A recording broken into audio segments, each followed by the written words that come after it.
예, 안녕하세요. 원재입니다. 오랜만에 이제 영상을 올리게 되는데요. 제가 초팔 일도 있고, 부처님 오신 날 전후로 해서 좀 일이 많아가지고 영상을 업로드를 못했습니다. 초팔 일도 끝나고 해서, 지금 뭐, 새도 잘 지적이고, 날씨도 좋고 해서, 영상 찍기에 좋은 날인 것 같습니다. 오늘은 이제 간단한 이제 선문답 하나, 소개를 해드릴 건데 되게 유명한 선문답은 아니에요. 저도 처음 봤어요. 처음 봤는데 좀 여러모로 좀 생각해 볼 여지가 많은 것 같아가지고 이거 한번 읽어보고 한번 어떻게 해석하고 또 받아들일 것인가에 대해서 한번 이야기를 해 보도록 하겠습니다. 이제 약산선사의 문답이에요.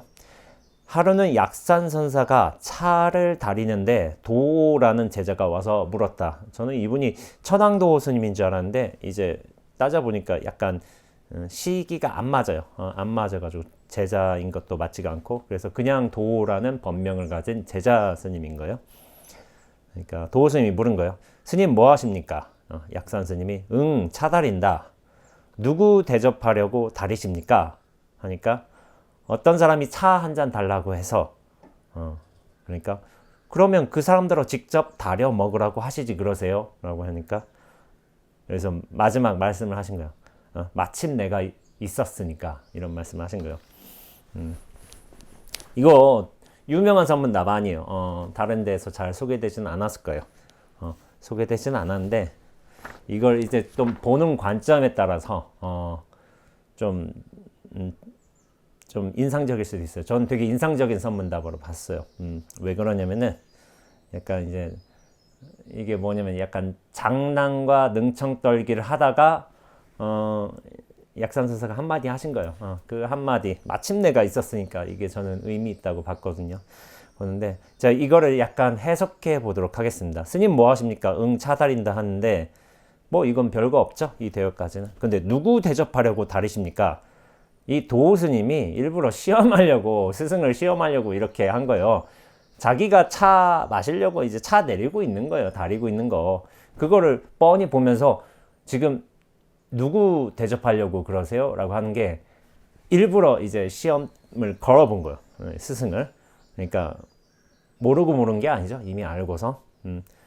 그러니까 약산선사가 어떤 사람이 차 한 잔 달라고 해서 이게 재밌어요. 누구 대접하려고 다르시니까 약산선사는 어떤 사람이라고 했어요?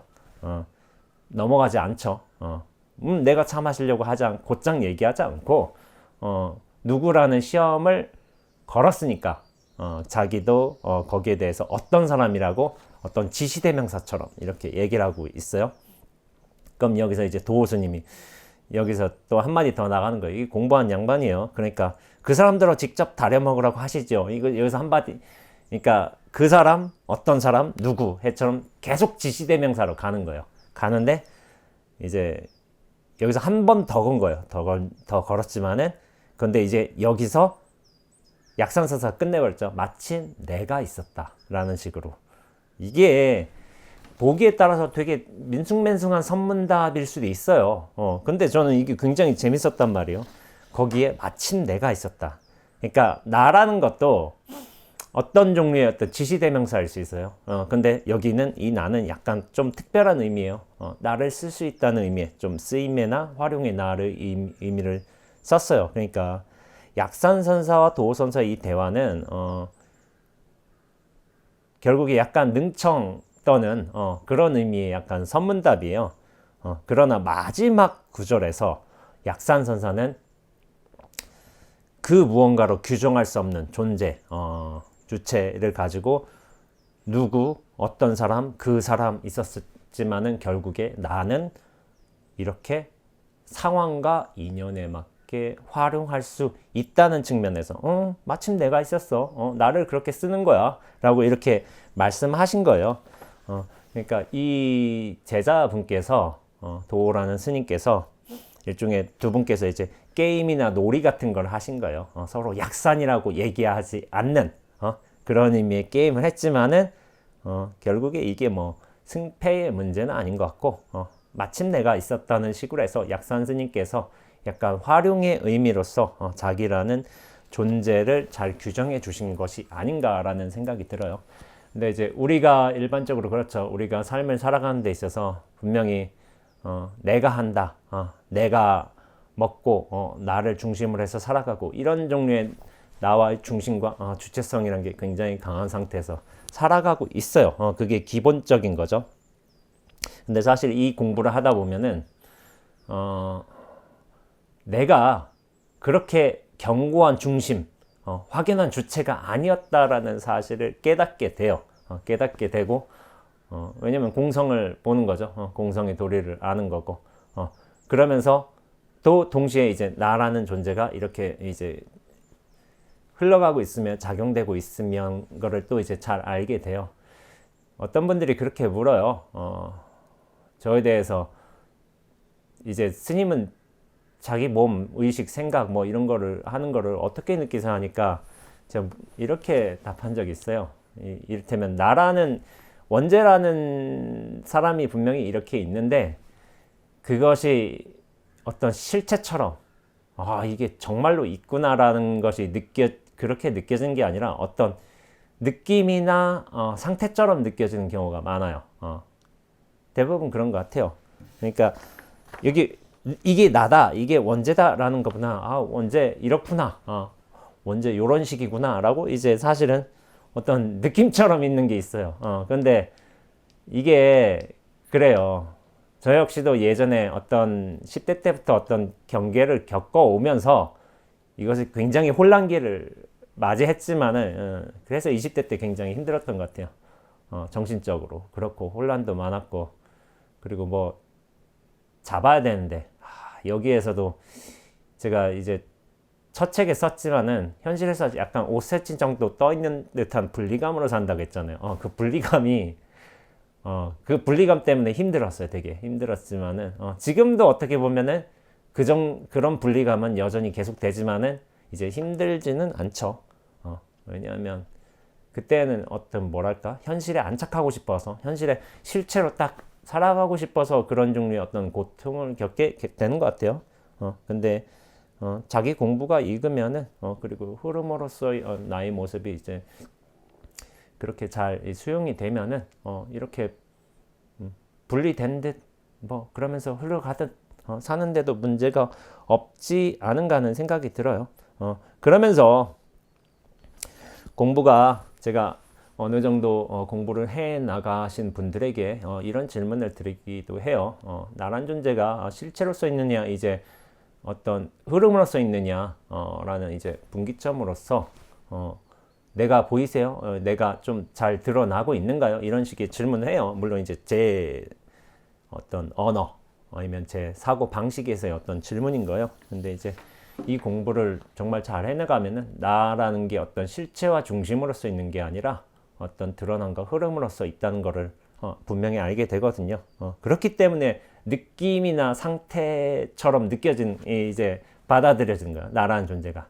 근데 느낌이나 상태지만은 느낌이나 상태는 인연에 따라 또 흐르기 때문에 그 흐름에 따라서 쓰일 수 있는 요소는 분명히 있는 거예요. 우리가 진공, 묘유라고 하지만은 진공의 요소뿐만이 아니라 묘유의 활용성, 진공이나 어떤 본질뿐만 아니라 묘유의 어떤 흐름, 활용성, 그리고 쓰임, 그리고 드러남 그런 것들이 있기 때문에 그런 측면에서 분명히 나라는 존재도 쓸 수 있는 어떤 대상 중에 하나가 되는 거예요.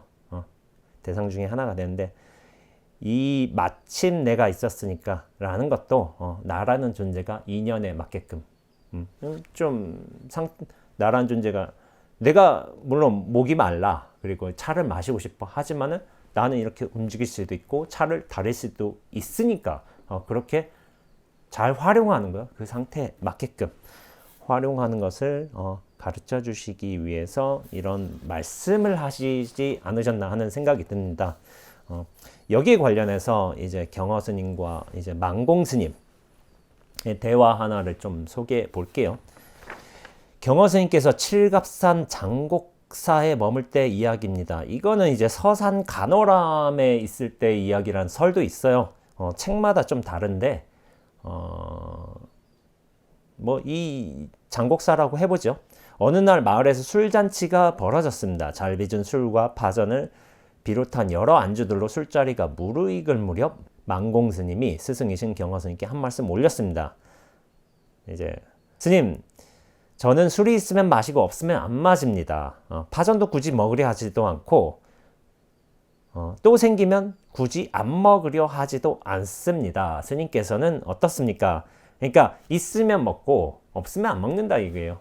뭐 나름 좋은 거죠. 그러니까 경원 스님께서 술 한 사발 단숨에 들이키시고 껄껄 웃으시면서 말했습니다. 자네는 벌써 그런 걸림없는 무의 경지에 이르렀는가? 야, 대단하네. 뭐 이런 식으로 하신 거죠. 나는 그렇지 못하네. 술이 먹고 싶으면 제일 좋은 밀씨를 구하여 밭을 갈아 씨를 뿌려 김 메고 가꾸어 밀을 베어 떨어내어서 누룩을 만들고 술을 빚고 걸러서 이렇게 마실 것이네. 그러니까 술을 마시기 위해서 이제 밀씨를 이제 구해서 보리인가? 보리죠? 보리를 구해가지고 이렇게 파종하고 그리고 김 메고 그리고 뭐 잡초 제거하고 그래서 이제 나중에 수확하고 누룩 만들어서 술을 이렇게 빚어서 먹을 것이다라는 말씀을 하신 거예요. 또 파전이 먹고 싶으면 팥씨를 구해서 밭을 일구어서 파를 심고 거름을 주고 알뜰히 가꾸어서 그렇게 파전을 붙여서 가지고 먹을 것이네 라고 이런 말씀을 하신 거예요. 이 글에서는 그래요. 스승을 떠보려고 한 말씀을 올린 망공 스님께서는 나중에 이때를 회상하며 스승의 말씀을 듣고 등에서는 식은땀이 흐르며 오싹하고 정신이 아찔했다라고 말씀하셨습니다. 이 이야기도 참 의미가 있어요. 근데 저는 이 이야기가 실제 있었던 이야기라고 생각하진 않습니다. 왜냐하면은 출처도 좀 다양해. 어디서 벌어진 것도 그렇고, 그리고 너무 이렇게 이제 자세하게 하고 자세하게 이제 상황이 설정된 것도 그렇고, 그리고 망공 스님께서 물론 이제 제자예요. 경화 스님의 제자기도 하지만은 제가 망공 스님의 어떤 어록이나 기록들을 보면은 절대로 이렇게 경화 스님에게 이렇게 일방적으로 이제 가르침을 받을 만한 그런 뭐 수준의 그렇게 좀 부족한 분이 아니셨어요. 굉장한 분이셨어요. 굉장한 분이셨고, 다만 이제 스승과 제자 사이의 문답으로서 제자가 어떤 배울 만한 요소가 있으니까 이런 식으로 상황 설정이 된 것 같아요. 상황 설정이 된 것 같고, 경화 스님께서도 사실 당신의 어떤 삶의 성품들이나 모습들을 보면은 이렇게 말씀하셨지만 당신께서 진짜로 이제 밀씨를 구해서 아니면 파를 이렇게 씨앗을 구해서 심고 이렇게 하실 분은 아닌 것 같아요. 제 개인 생각으로는.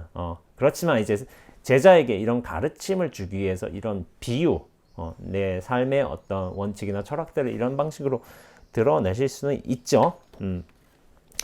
저는 여기서 이제 이 비유가 된 것 같아요. 물론 이 이야기가 사실이라고 생각하지는 않지만은, 다만 이제 후학들에게 어느 종류의 가르침을 주기 위해서 이런 상황 설정이 되었고 이런 꾸밈이 있었다고 생각을 하지만은, 이건 두 가지가 나뉘게 되죠. 망공 스님은 있으면 먹고 없으면 안 마신다는 이제 무의 경지요. 있음과 없음에 걸리지 않는 무의 경지에 들어섰다고 이렇게 경화 스님께서 평을 하시죠.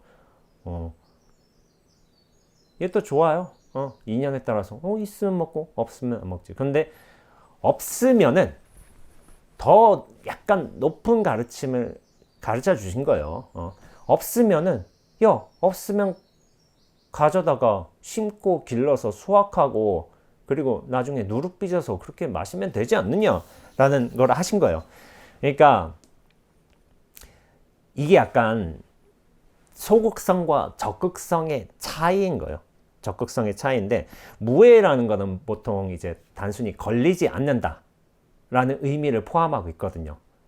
근데 제가 생각하는 진정한 무해라는 거는 걸리지 않는다 측면의 어떤 소극성을 뜻하는 게 아니라 자기 스스로 걸림으로 들어가는 게 저는 무해라고, 진정한 무해라고 생각하고 있습니다. 생사를 벗어난 게 아니라, 생사를 수용한 게 아니라 오히려 생사의 세계로 적극적으로 들어가는 게 진정한 의미의 무예요.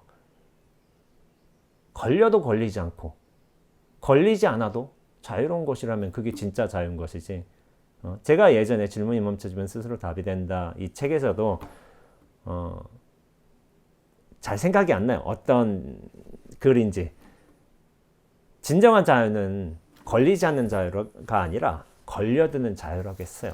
걸리면서도 자유로울 쪽에 그게 진정한 자유예요. 우리가 앞에서 제가 진공과 묘유라고 했지만은 일단 텅 빈 공성, 어떤 실체 없는 자성으로서의 어떤 본래의 면목을 체득했다 하더라도 인연에 따라서 이 일들은 계속해서 벌어지고 있어요.